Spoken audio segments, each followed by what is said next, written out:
అన్నంని శత్రువులా చూస్తున్నారు. అసలు అవసరమే లేదు. ఇది చాలా పెద్ద హ్యాపీగా తినొచ్చు. మ్యూజిక్ పెద్ద లా ఉంది అయిపోయి వినడానికి. అన్నం మానేయాలి అని ఎందుకు అందరూ అసలు కొంతమంది ఎందుకు అట్లా అంటా ఉంటారు నాకు సర్ప్రైజ్ ఇదివరకు అన్లెస్ మీకు ఏదైనా ఇష్యూస్ ఉంటే తప్ప అవసరం లేదు. ఇదివరకు కోపం వస్తే కంచంలో అన్నం పెట్టుకున్నావా గడ్డి తింటున్నావా అంటారు. ఇప్పుడు కంచంలో మిల్లెట్స్ తింటున్నావా గడ్డి తింటున్నావా అనాల్సి వస్తుంది. అవును కరెక్ట్. అంటే మిల్లెట్స్ చాలా మంచి స్వప్న. మిల్లెట్స్ మనం కూడా ఇస్తాం. కాకపోతే తినలేదు అతిగా తల్లి. అవసరం లేదు. మిల్లెట్ దోసలు ఇడ్లీలు చాలా బాగుంటాయి స్వప్న. మీకు అసలు తేడానే తెలియదు. ఉమ్. మిల్లెట్ ఉత్తప్పం వేసుకోండి అవి మీకు ఓకే, అసలు తేడానే తెలియదు. బట్ అందులో ఇంత వస్తుంది. మనం రెండు ఇడ్లీలు కంటే తింటాం, మాక్సిమం 3 తింటాం. ఆ, అందులో ఇన్ని మిల్లెట్స్ వస్తాయి. ఆ, దానిలో మనం ఏదో చాలా హెల్త్ చేస్తామని ఆ, చెప్పి ఫీల్ అయిపోతాం. ఆ, కానీ మిల్లెట్ అన్నం బదులు ఇంత మిల్లెట్స్ పెట్టుకుని కంచంలో అవును. తింటే దాని ఎఫెక్ట్ ఎక్కువ డిఫరెంట్. కానీ ఏం పర్వాలేదు. ఇప్పుడు ఇది కూడా మనకు మంచిదే. ఇంతే మిల్లెట్స్ పోతున్నాయి ఓకే. కానీ ఫర్మెంటెడ్ ఫార్మ్ లో వెళ్ళిపోతుంది మనకి ఇడ్లీ దోశ అన్నప్పుడు. సో మళ్ళీ గట్ మైక్రోబయోమ్ కి చాలా మంచిది. సో సో అలా గట్ అయినా సరే హెల్త్ బెటర్. చాలా చాలా మంచిది. ఇప్పుడు నేను పర్సనల్ గా మీరు అన్నట్టు నాకు అన్నం ఉండాలి. ఒక పూట మధ్యాహ్నం పూట ఏదో పూట అన్నం ఉండాలి నాకు. లేదంటే నాకు నిద్రలో కల్లా వస్తే నేను పొద్దున్న లేసి మళ్ళీ అన్నం వండుకొని తింటాను. నేను జెన్యూన్ గా ఇప్పుడు ఈ రోజు రేపు ఎప్పుడైనా నాకు అంతే. ఇప్పుడు కంటిన్యూస్ 2 రోజులు అన్నం తినలేదు కానీ నాకు కళలు వస్తే పొద్దున్న లేసి అన్నం చట్నీ వేసుకొని తినకపోతే నాకు నిద్ర పట్టదు మళ్ళీ. కానీ మిల్లెట్స్ కూడా తినాలి, జోవార్ తినాలి, కీనువాలు తినాలి, రాగులు తినాలి. సో రాగులతో ఏం చేస్తానంటే జావ చేసుకొని తాగుతాను. రాగి జావ చేసుకుంటాను. నట్స్ అండ్ సీడ్స్ సోక్ చేసుకోవడమో రోస్ట్ చేసుకోవడమో చేసుకుంటాను, అవి తింటాను. సో నాకు అక్కడ హ్యాపీగా మంచిగా నా సింపుల్ బ్రేక్ఫాస్ట్ అయిపోతుంది సూపర్గా. అదే సమ్మర్లో అయితే సేమ్ అదే రాగి జావలో బటర్ మిల్క్ వేసుకుంటాను. ఇది అయిపోయిందా. ఈ జొన్నలతోటి కుదిరితే జోవార్ రోటీ, లేదు అంత ఓపిక లేదు అంత టైం లేదు జొన్నతోటి కూడా ఇవే వేసేస్తాను నేను. దోశలు లేకపోతే జావా ఇవి. మీరు అన్నట్టు మిల్లెట్స్ తోటి అస్సలు ఇష్టం ఉండదు నాకు. మిల్లెట్స్ మీరు అన్నట్టు నేను అసలు పెట్టుకొని నేను తినలేను. నా వల్ల కదా, నేను ప్రయత్నం చేశాను, నా వల్ల కాలేదు. ఇంకా అట్లా నేను టేస్ట్ కాంప్రమైజ్ అవ్వను. మీరు టేస్ట్ కాంప్రమైజ్ అయ్యారనుకుని స్వప్న గారు 4 రోజులు బలవంతంగా తినగలుగుతారు. 5వ రోజు మీరు తినలేరు, విరక్తి పడుతుంది. ఎప్పుడైతే బాగా కోపంలో అసలు ఇష్టం లేకుండా తింటున్నారో అది మన ఫుడ్ బాడీకి పడను కూడా పడదు. అంతే కదా. సో అందుకని ఇష్టంగా తినాలి కానీ రావాలి. సో దోశలు ఇడ్లీలు వేసుకుంటాను. ఇప్పుడు అన్నం తినేటప్పుడు సాహితీ మామూలుగా నీళ్లు తాగాలా తాగకూడదా, కొంచెం తాగాలా, ముందు అవసరం ఉంటే మధ్యలో తాగుతాం. లాస్ట్ లో? వామ్ వాటర్ సిప్ చేస్తే మంచిది. మీకు ఒకవేళ అట్లా తాగాలి అని అనిపిస్తుంది, కొంతమంది తాగుతుంటారు, వామ్ వాటర్ సిప్ చేయడం బెటర్ కంపారిటివ్లీ. లేదు అంటే అన్నం తినేటప్పుడు తాగండి, అన్నం తిన్నాక ఒక అర్ధగంట, అన్నం తినే ముందు ఒక అర్ధగంట గ్యాప్ ఇవ్వమంటాం. ఓకే. ఇప్పుడు నేను 5 ఫుడ్ గ్రూప్స్ గురించి చెప్తా. వాటిని ఆయుర్వేదిక్ డైట్ లో ఫండమెంటల్ ప్రిన్సిపల్స్ అంటే కొన్ని తేడాలు ఉంటాయి బాడీ టైప్ ని బట్టి, వాళ్ళకు ఉండే కండిషన్స్ బట్టి, బట్ ఒక అప్రోచ్ పరంగా అడుగుతున్నాను. మీరు ఆల్రెడీ కార్బోహైడ్రేట్స్ గురించి చెప్పారు, తప్పకుండా కార్బ్స్ ఉండాలి, అన్నం ఉన్నా కూడా మంచిదే అని చెప్పారు. క్వాంటిటీ అంతే, క్వాంటిటీ తగ్గించాలి. సో ఒక ఉజ్జాయింపుగా క్వాంటిటీ ఇస్తే ఒక అడల్ట్ మీల్ కి ఇంత ఉంటుందా? ఒక కటోర వేసుకోండి, ఒక 120 గ్రాములు, 120 గ్రాముల నుంచి 150 హెవీ బిల్డర్ అంటే 180 గ్రాములు. దట్స్ ఫర్ ద హోల్ డేనా లేకపోతే ఒక పూట? ఒక పూటకి అంత తినొచ్చు. 120 గ్రాములు అంటే ఇంతే వస్తుంది సుమారు. కాకపోతే ఎక్కువ కూరలు తింటాం, బటర్ మిల్క్ తింటాం కాబట్టి కడుపు నిండిపోతుంది. అన్నారు కానీ కడుపు నిండిపోతుంది. 120 గ్రాములు అంటే కుక్టా అని అడిగారు ఎవరు? అమ్మో ఈ వచ్చి డైట్ లో పేరుతో ఇంత ఫుడ్ పెడుతుంది అనుకుంటే స్వప్న గారు. అదే కాబట్టి వండిన అన్నం 120 గ్రాములు అంటే నీళ్లతో పాటు దాని వెయిట్ ఇంత ఉండాలి, 120 గ్రాములు అంతే. ఒక కటోర వస్తుంది అనుకోండి. అదే ప్రోటీన్ అండ్ ఎగ్స్ చాలా ఇప్పుడు యూనివర్సల్ ఫుడ్ అయిపోయింది. దాన్ని హెవీగా నాన్ కాంట్రవర్షియల్ ప్రోటీన్ సోర్స్ గా ప్రమోట్ చేస్తున్నాం. Is it really so good? Eggs చాలా మంచిదా? ఎగ్స్ యూజువల్ గా మంచి. ఎగ్స్ ని హోల్ ఫుడ్ లాగే కన్సిడర్ చేస్తాం. ఇప్పుడు ఆయుర్వేదంలో కూడా మీరు కంప్లీట్ నాన్ వెజ్ తినకూడదు అని ఏం చెప్పదు ఆయుర్వేద కూడా. మనకి నాన్ వెజ్ థింగ్ ఏంటంటే స్వప్న గారు ఇక్కడ మనం ఒక బాగా మర్చిపోతున్నాం. ఈ బాడీ టైప్స్ అన్ని కూడా పక్కన పెట్టేద్దాం. మీరు అన్నట్టు క్వాలిటీ ఆఫ్ ప్రోటీన్ గురించి ఎందుకు పట్టించుకోవట్లేము? ఇప్పుడు మొన్న జరిగింది, ఇప్పుడు ఈ 2-3 రోజుల నుంచి హడావిడి నడుస్తుంది, మీరు చూసారో లేదో ఎగ్స్ లో. అవును, అదేదో క్యాన్సర్ కాజింగ్ కార్సినోజెనిక్స్ ఉంటున్నాయని మొన్న వచ్చింది. అది మోతాదుకి. కానీ FSSAI సర్టిఫికేషన్ ఇప్పుడు నేను అంటే ఏమనుకుంటారో కానీ ఎవరికైనా వస్తుంది. మీరు నేను ఫుడ్ బ్రాండ్ స్టార్ట్ చేద్దాం ఈ రోజు రేపటి వరకు మనకి 4-10 రోజుల్లో వస్తుంది. FSSAI అనేది రెగ్యులేషన్స్ ఇన్ ఇండియా. నేను ఊరికే స్టూడెంట్స్కి ఒక మాట చెప్తా ఉంటాను, మన దగ్గర మన గురించి ఎవ్వరూ ఆలోచించరు, మీ గురించి మీరే ఆలోచించుకోవాలి. కానీ ఆ సర్టిఫికేషన్ ఎట్లా వచ్చిందని అడుగుతున్నారు. ఒకవేళ అది కార్సినోజెనిక్ అంటే వస్తాయి. FSSAI నుంచి మీకు సర్టిఫికేషన్స్ చాలా ఈజీగా వస్తాయి. ఇప్పుడు నాకు ఒకటి చెప్పండి, ఆర్గానిక్ ఫుడ్స్ అని చాలా మంది అమ్ముతున్నారు, లెఫ్ట్ అండ్ రైట్ ఆర్గానిక్ అని అమ్ముతున్నారు. ఆర్గానిక్ అన్నదానికి మీ దగ్గర ప్రూఫ్ ఏది? FSSAI ఓకే, ఆర్గానిక్ అనే దానికి ప్రూఫ్ ఏది? ఆర్గానిక్ అంటే ఏంటి? అసలు మందు లేకపోవడం కాదు. ఆ భూమి నుంచి కూడా ఉంటది. ఆ సాయిల్ నుంచి కూడా ఉంటది. మీరు ఇప్పటిదాకా ఫుల్ మందులేసి పెంచారు. అది తీసేసిన తర్వాత సేమ్ అదే సాయిల్‌లో వేరే వచ్చి అన్నీ వేరే కొత్త కొత్త మొలకలు పెట్టారు. ఇప్పుడు అది ఆర్గానిక్ కింద రాదు. రాదు. అండ్ కరెక్టే. ఇంకొకటి ఇక్కడ ఈ ఎకరం నాకు ఆర్గానిక్ అనుకుంటున్నాను. ఆ పక్కన ఎకరంలో ఇంకేవో పెట్టాను. ఫుల్ భూమి నుంచి మందులేస్తున్నాను. వచ్చేస్తాయి కదా! అదే. ఫుల్ మందులేస్తున్నాను ఈ పక్కనే. ఇప్పుడు దీనికి ఏస్తలేను అని అనరాదు నేను. ఇప్పుడు ఇది ఆర్గానిక్ అవ్వదు. మరి ఎవరన్నా ఆర్గానిక్ అని అమ్ముతున్నారు. అది ఎంతవరకు ఆర్గానికో మనకు తెలుసా? తెలీదు. ఏదో నమ్మడమే తప్ప ఆర్గానిక్ అనేది దానికి ఆన్సర్ ఏది? సో లేదు. మీరు చెప్పండి ఇప్పుడు నాకు ఎగ్‌లో ఇప్పుడు అది దొరికింది కాబట్టి మనం మాట్లాడుకుంటున్నాం. దొరకకపోయిండుంటే? సో అందుకని ఫ్రీ రేంజ్ ఎగ్స్ తీసుకోండి. తీసుకోవాలనుకుంటే కొంచెం ఊరు కోడిగుడ్లు ఫ్రీ రేంజ్ ఎగ్స్ తీసుకోండి. ఈ మధ్య ఎందుకు ఆ యోక్ అన్నది ఆరెంజ్‌గా హ్మ్. మన చుడిదార్ కలర్‌లో తయారైందది? అంటే ఇదివరకు నీరసంగా ఉండేది. యోక్ హ్మ్. చూస్తే అది నీరసంగా ఉండేది. కొన్నిసార్లు ఎగ్ పగలగొట్టి వేస్తే అది లూజ్. లూజ్ హ్మ్. అయిపోయేది. హ్మ్. బాగుండదు పడేయండి అని కూడా చెప్పేవారు అప్పుడు. అవును. సో ఇప్పుడు చూస్తే అసలు అవును. అంత టఫ్‌గా టఫ్‌గా. అవును. మనం చీరల మీద చుడిదార్ మీద ఉండాల్సిన కలర్ ఎగ్ యోక్ మీద అండ్ మీరు ఎందుకు ఉంది? కావాలంటే మీరు గమనించుకోండి. ఫ్రీ రేంజ్ ఎగ్స్‌కి, నార్మల్ ఎగ్స్‌కి తేడా దొరుకుతున్నాయి. డిఫరెన్స్. ఇప్పుడు అదే ఎగ్ హోల్ ఫుడ్. యూజువల్‌గా ఎగ్‌ని తీసుకుంటే మీరు చాలా మంచి ఫుడ్.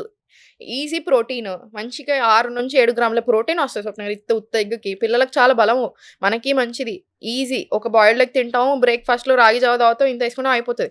ఎలాంటి ఎగ్స్ వాడుతున్నారో చూసుకోండి. First main thing. ఎందుకంటే ఇప్పుడు ఎవరైతే దొరికారో ఈ ఎగ్స్‌ది ఇది ఉంది కదా! ఆళ్ళు ప్రీమియం.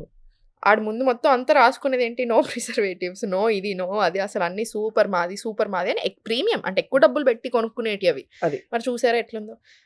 ఇదే ప్రాబ్లమ్ అవుతుంది స్వప్న గారు. డాక్టర్స్ కూడా చాలా మంది ఎందుకో సపోర్ట్ చేస్తున్నారు నాన్ వెజ్‌ని కానియండి. At the end of the day nutritional facts మనం చూసుకుంటున్నాం. ఇంత ప్రోటీన్ ఉంది అని బావుంది. కానీ దానివల్ల ఎంత ప్రాబ్లమ్స్ వస్తున్నాయి? క్వాలిటీ ఆఫ్ ప్రోటీన్ ఎక్కడ పోతుంది అనేది కూడా మనం గమనించుకోవాలి. రైట్. అండ్ చాలా మంది డాక్టర్స్ దగ్గరికెళ్ళినప్పుడు మీరు ఆన్‌లైన్‌లో అని కాదు. బయటెళ్ళినప్పుడు చాలా మంది డాక్టర్స్ వద్దండి. ఇది ఆపేసేయండి అని చెప్తారు. మీరు నమ్ముతారో లేదో స్వప్న నేను ఒక స్టోరీ చెప్తాను చూడండి. మన క్లయింట్ డైట్స్‌లో యంగ్ పిల్లలు కిడ్స్ వస్తున్నారు. చాలా మంది కిడ్స్‌కి వాళ్ళ పేరెంట్స్ తీసుకుంటున్నారు. లెవెల్స్ చూస్తే మొన్న ఫోన్ పెట్టేసాక మీరు నమ్ముతారో లేదో నాకు ఆ రోజు 4 అపాయింట్మెంట్స్ తీసుకున్నాను. 11:30, 12 అవుతుంది. ఫోన్ పెట్టేసాను. నాకెందుకో చాలా గుండెంతా బరువైంది. ఒకటేసారి 4 కిట్స్ తీసుకున్నాను. అంటే గుండె బరువు అనిపించింది. ఒక రోజు మొత్తం ఏం అపాయింట్మెంట్స్ వద్దని చెప్పాను. నెక్స్ట్ డే ఏం అపాయింట్మెంట్ పెట్టుకోలేదు నేను. క్రియాటినిన్ లెవెల్స్ హై, ఇన్సులిన్ అసలు ఇష్యూస్ అప్పుడే 8 ఇయర్ ఓల్డ్‌కి, 9 ఇయర్ ఓల్డ్‌కి extreme digestion issues, thyroid profile అసలు బాలేదు. అసలు అన్నీ అగ్రవేటెడ్ లెవెల్స్. ఇంత చిన్న కిడ్‌కి 8 ఇయర్ ఓల్డ్‌కి ఎందుకు? 8, 9 ఇయర్ ఓల్డ్‌కి గర్ల్స్, బాయ్స్ అందరికి. ఎంత బాధ అనిపించింది నాకు. వాళ్ళందరికీ డైట్‌లు ఇచ్చాను. సో, ఒక కేస్ చెప్తాను. 8 ఇయర్ ఓల్డ్. ఇది ఇప్పుడొచ్చింది కాదు. ఒకప్పుడొచ్చింది. ఇప్పుడొచ్చిన వాళ్ళందరూ ఇంకా జెన్యూన్‌గా మనం అంటే బాగా ఇష్టం ఉండి వస్తారు. నీట్‌గా మనం చెప్పింది తింటారు. మనం అంటే నచ్చి వస్తున్నారు. నచ్చి వస్తారు కాబట్టి మనది ఒక 3.5 ఏళ్ల నుంచి వింటున్నారు బానే ఉంటది. 8 ఇయర్ ఓల్డ్ కిడ్ అంట.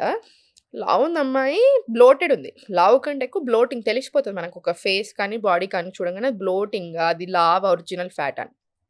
ఆమె చెప్తుంది చాలా ప్రౌడ్‌గా.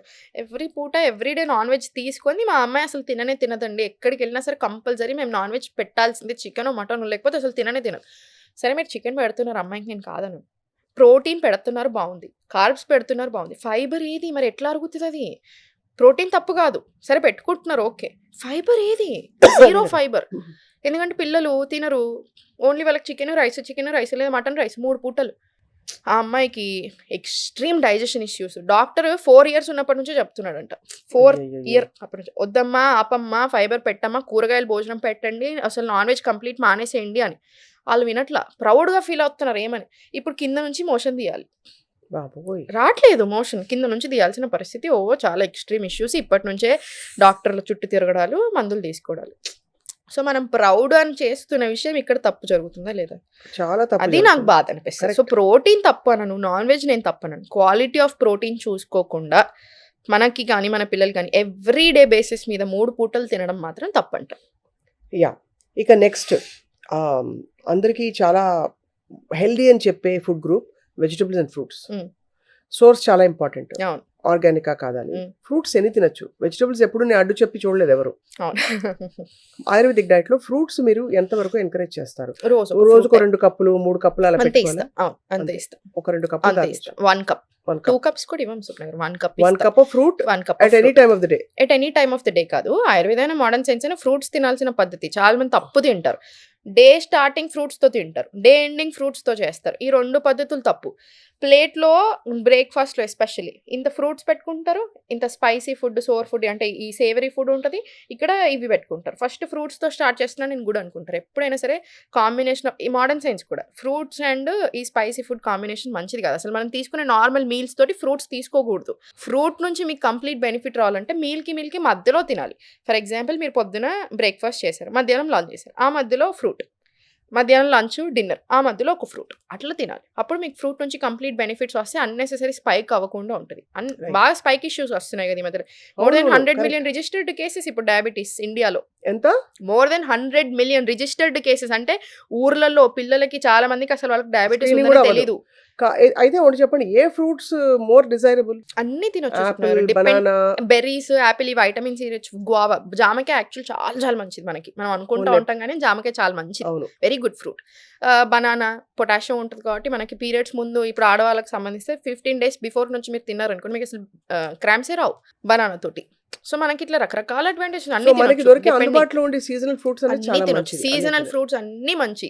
ఎందుకంటే చాలా భయపడతా ఉంటారు. అమ్మో అంత స్వీట్ ఉంది నేను తినొచ్చు అని. ఎవరు భయపడాలి? డయాబెటీస్, ప్రీ డయాబెటీస్ ఉంటే భయపడండి. అంతే, లేకపోతే అక్కర్లేదు. లేకపోతే భయపడాల్సిన అవసరం లేదు. రైట్. ఆఫ్ కోర్స్ మీరు డైరీ గురించి కొంత ఐడియా ఇచ్చారు. అవును. కాఫీ, టీ వీటిలో కొంచెం పాలు వాడచ్చా? షుగర్ వాడచ్చు. మానేస్తా నేను. కేవలం ఆ. కొంచెం పొద్దున్న లేవగానే నాకు కాఫీ ఇష్టం. ఉమ్. లేదు మధ్యాహ్నం ఒక చాయ్, వెదర్ ఉమ్. చల్లగా ఉంది, అలౌ చేస్తారా? అండ్ 100% అలౌ చేస్తాం కొనలేండి అమ్మయ్య. హ్యాపీగా.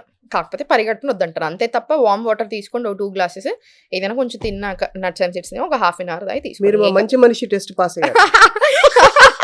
ఇప్పుడు అదే చూస్తున్నాను స్టూడియో వచ్చాను చాయ్ లేదు కాఫీ లేదని. అదే అదే. ఓ వెరీ గుడ్. ఆ మాత్రం మీరు మానవత్వం ఉంటే ఉండాలి మీకు ఉండాలి. చాలు. చాలా మంది ఫోన్ చేశారు. మీరు ఏది చెప్తే అది వింటారు నేను. మీరు తినమంటే తింటాను, తినకమంటే తినను. మీరు ఏది తినమంటే ఎంత తినడు అంతే తినడు.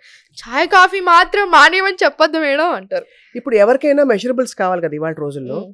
సో సాహితీ, మీరు చెప్పినట్టు డైట్ ఫాలో అయ్యి మీరు చెప్పినట్టు యోగా చేస్తే ఒక 1 మంత్లో వాట్ ఈస్ ద డిఫరెన్స్ దిల్ నోటీస్? ఎవరైనా సగటు మనిషి అంటే ఉమ్. మిగతావేవి ఉమ్. కండిషన్స్ లేవని అనుకుందాం, జస్ట్ అవును. కొంత టోన్ అవ్వాలి, వెయిట్ లాస్ అవ్వాలనుకుంటున్న ఉమ్. వాళ్ళకి. ఓన్లీ వెయిట్ లాస్‌కా మంచి బ్లోటింగ్ తగ్గుతుంది ఫస్ట్. ఇంచ్ ఉమ్. లాస్ స్టార్ట్ అవుతుంది. మనం ఎప్పుడైనా వెయింగ్ స్కేల్ మీద నేను నా వెయిట్ చూసుకొని నేను ఎగ్జాక్ట్‌లీ ఇంత వెయిట్ అని అనుకోవద్దు. తగ్గాలి అని అనుకోకూడదు. మనకు ఫస్ట్ రావాల్సింది fat loss and inch loss రావాలి. బట్టలు మీరు ఏదైతే ఏసుకుంటున్నారో అది లూజ్ అవుతుంది. Inch loss is beautiful. First inch లాస్‌తో స్టార్ట్ అవ్వాలి. ఎందుకు వెయిట్ తగ్గరు? మీరు ఎక్సర్సైజ్ చేసినప్పుడు మజిల్ పుట్ ఆన్ అవుతారు కదా! మీరు మంచి ఫుడ్ తింటున్నారు. మంచి ప్రోటీన్, ఫైబర్, కార్బ్స్ అన్ని రకరకాల న్యూట్రియంట్స్ ఎవ్రీథింగ్ వచ్చేలా మనం ప్లాన్ చేసుకొని తింటున్నాం. మజిల్ వస్తది కదా! సో మజిల్ బిల్డ్ అయినప్పుడు మీకు వేయింగ్ స్కేల్ మీద తొందరగా తగ్గించొచ్చు. తెలియకపోవచ్చు ఇమీడియట్లీ. అవసరం కూడా లేదు. అంత టెన్షన్ పడాల్సిన పనే లేదు. మనకి బ్లోటింగ్ తగ్గాలి, ఎనర్జిటిక్‌గా అనిపించాలి, హ్యాపీగా అనిపించాలి, నిద్ర సరిగా పట్టాలి. దాంతో పాటు యాక్టివ్‌గా అనిపించాలి. మూడ్ స్వింగ్స్‌లో కానివ్వండి ఎవ్రీథింగ్. ఇంచ్ లాస్ రావాలి ఇవి. అంతే. నేను మీరు ఎవరైనా రాని అని చెప్పినారు. మీకు అసలు ఇట్లా చాలా మంది ఓన్లీ డైట్‌కి వచ్చేటప్పుడు అసలు నాకు టైమే లేదు సాయితీ గారు అంటారు. వాకింగ్ ఎట్టి పరిస్థితుల్లో చేయమంటాను. ప్రాణాయామం ఎట్టి పరిస్థితుల్లో ఇస్తాను. ఒక 10 మినిట్ యోగా రొటీన్ పంపిస్తాను. నేను పంపించేస్తాను. ఎందుకంటే నాకు ఎవరికైనా డబ్బులు సంపాదించాలని ఉంటుంది. ఎవరికైనా బిజినెస్ ఇంప్రూవ్ చేసుకోవాలని ఉంటుంది. నాకైనా అంతే. బిజినెస్ ఇంప్రూవ్ చేసుకోవాలంటే. కానీ నా దగ్గరకు వచ్చిన వాళ్ళు మాత్రం నాకు కంప్లీట్ హెల్తీ అయ్యి వెళ్ళాలి. అది. నాకు అది చాలా ఇష్టం. సో మీరు ఎలా వర్క్ చేస్తారు? సో మీరు నేను అందుకే చెప్పేసి ఇస్తాను. వాళ్ళని మానిటర్ చేస్తారా? మానిటర్ చేస్తాను. ఇప్పుడు మీరు వచ్చారు నా దగ్గరికి 10 మినిట్ యోగా రొటీన్ ఇస్తాను. వాకింగ్ ఇస్తాను. ఎలా వాకింగ్ చేయాలి చెప్తాను. మీకు ఇంత బిజీ స్కెడ్యూల్లో ఎలా వాకింగ్ చేయాలి కంపల్సరీ ఉంచాలి. స్పైక్, డైజెషన్ ఇవన్నీ దృష్టిలో పెట్టుకొని వెయిట్, బ్లోటింగ్ అన్ని దృష్టిలో పెట్టుకొని వాకింగ్ ఇస్తాను. యోగా 10 మినిట్‌తో పాటు ప్రాణాయామం ఇస్తాను. బ్రీతింగ్ కెన్ చేంజ్ ఎవ్రీథింగ్ స్వప్న గారు. కొన్నిసార్లు బ్రీతింగ్ అనేది మన లైఫ్‌ని మార్చేస్తది. సో అంతే. బ్రీతింగ్ టెక్నిక్స్ ఇస్తాను డెఫినెట్‌లీ. ఎందుకు అంటే ఇప్పుడు మన దగ్గరకు వచ్చే వాళ్ళందరూ ఒకళ్ళని చూసి ఒకళ్ళు వస్తూనే ఉంటారు. అంటే అదేదో బ్యాడ్‌గా కాదు, సూపర్‌గా. ఏదో నేను ప్రమోషన్ చేపిస్తున్నాను అట్లా హడావిడిలో జాయిన్ అవ్వరు. చాలా రిజల్ట్స్ చూసి కంటిన్యూస్ అవుతారు. మనకి ఇప్పటికి కూడా 3 ఏళ్ల నుంచి మీరు స్వప్న నమ్ముతారో లేదో మనకి అయన్నీ ఉంటాయి కదా! 40-60% ఓల్డ్ స్టూడెంట్సే ఎవ్రీ బ్యాచ్‌లో. అంటే ఎవ్రీ బ్యాచ్‌లో 100 మంది జాయిన్ అయితే నాకు ఆల్రెడీ 40 మంది ఓల్డ్ స్టూడెంట్సే ఉంటారు. కంపల్సరీ. వాళ్ళకి అంత నమ్మకం. వాళ్ళ చుట్టాలు, వాళ్ళ ఫ్యామిలీ, వీళ్ళు జాయిన్ అవుతానే ఉంటారు. అదే వాళ్ళకి మన మీద ఉన్న నమ్మకం. అది. ఇప్పుడు డైట్ ప్లాన్స్ కూడా అంతే. మనం ఫోన్ చేసి పాపం వాళ్ళు ఎక్సైట్ అవుతున్నారు. నాకు అసలు డైట్ ప్లాన్స్ మాట్లాడుతుంటే నేను చాలా భయపడ్డాను. ఏంటన్నా నాకు భయం వేస్తుంది అసలు ఏమవుతుందో అసలు అంటే మెయిన్ హ్యాపీ. థింగ్ ఏంటంటే సాహితీ, ఫ్రాంక్లీ ప్రిపేర్ చేసుకుని పెట్టుకుంటే అవును. డైట్ స్ట్రెస్ఫుల్ కానే కాదు. అస్సలుగా. ఎప్పుడు ఆకలి వేసినప్పుడు ఏముందని వెతుక్కుంటేనే ప్రాబ్లం. అప్పుడు ఆకలి వేస్తున్నప్పుడు కంట్రోల్ ఉండదు. నేను నిన్న బయటకు వెళ్ళాల్సి వచ్చింది. ఫుల్ ఆకలి మీతున్నావు. అసలు ఎంత తిన్నావు, ఎందుకు తింటున్నావు, ఏం తింటున్నావు ఉండదు. సో ఎవరికైనా ఎంత అంతే కదా. తెలిసినా ఆకలి పవర్ఫుల్. అవును. కాబట్టి టైంకి ఆ ఫుడ్ పడిపోయి పడుకోవాలి. ఆకలి ఎక్కువ రాకుండా చూసుకోవడమే ఐ థింక్ అంతే. ఐడియల్ కదా! మనకి మీరు ఒక గుడ్ లైఫ్ స్టైల్‌లో అలవాటు పడిపోయాక, మీరు యోగా చేస్తున్నారు, మీరు మంచి ఫుడ్ తింటున్నారు కదా స్వప్న గారు. మీకు అలవాటు పడిపోయాక, మీకు ఎప్పుడైనా బ్యాడ్ ఫుడ్ తిన్నా, మీరు అన్నెసెసరీ దాని మీద ఎక్కువ బర్డెన్ పెట్టినా, మనకు తెలిసిపోతది. ఇది రైట్ అనిపించట్లేదు అని అనిపిస్తది. ఎక్కువ లేట్‌గా నిద్రపోతున్నాం. ఇది రైట్ కాదు. అట్లా తెలుస్తూ ఉంటాయి మనకి. ఆ అదోటి కంట్రోల్ తెలుస్తుంది. వస్తది. రెండోది నాకైతే కొంచెం బ్యాడ్ ఫుడ్ తింటే మూడ్ మారిపోతుంది. మూడ్ మారిపోతది. ఎగ్జాక్ట్‌లీ. మూడ్ చాలా మారిపోతది. క్రాంకీ ఒకలాంటి అవును. తిక్కలాగా వచ్చేస్తుంది. ఫ్రైడ్ ఫుడ్స్ బాగా అవును. అస్సలు సెట్ అవ్వదు. అవును. సెట్ అవ్వదు. తెలిసిపోతుంది వెంటనే. నాకు కూడా సేమ్. హ్మ్. కొంచెం చిరాకు అనిపిస్తది. లేదా డల్ అనిపిస్తది బాగా. అది. మనసు ఇట్లా అనిపిస్తది కొన్నిసార్లు. రైట్. బట్ చాలా ఇది ఎక్స్‌టెన్సివ్ సబ్జెక్ట్ సాహితి. అవును. ఈ ఇన్‌ఫ్లమేషన్ డయట్ ఏమిటి? యాంటీ ఇన్‌ఫ్లమేటరీ డయట్ ఏంటి? పసుపేసుకొని, కొబ్బరి నూనేసుకొని, దాల్చిన చెక్కేసుకొని పొద్దున్నే తాగేయని చాలా మంది చెప్పారు నాకు. ఇన్‌ఫ్లమేషన్ తగ్గించాలంటే ఏం చేయాలి? అసలు ఎందుకు వస్తుంది ఇన్‌ఫ్లమేషన్? అవును. మనం ఇన్‌ఫ్లమేషన్ గురించి చాలా సార్లు మాట్లాడుకుంటాం కదా సుమయ్య. అసలు ఇన్‌ఫ్లమేషన్ అంటే బేసిక్ ఏంటంటే, ఇప్పుడు నాకో దెబ్బ తాకింది. ఫస్ట్ ఇప్పుడు ఈ ఏరియాలో నాకు దెబ్బ తాకిందో, లేదా నాకు ఈ ఏరియాలో ఏదో ఇంజురీ అయింది, లేదా ఏదో ఇష్యూ కట్ అయిపోయింది. సో, వెంటనే దీని తర్వాత స్వెల్ అవ్వడమో, లేదా రెడ్‌గా అవ్వడమో, లేదా ర్యాష్ రావడమో ఇట్లా జరుగుతానే ఉంటాయి. సో, ఇప్పుడు మన బాడీ ఈ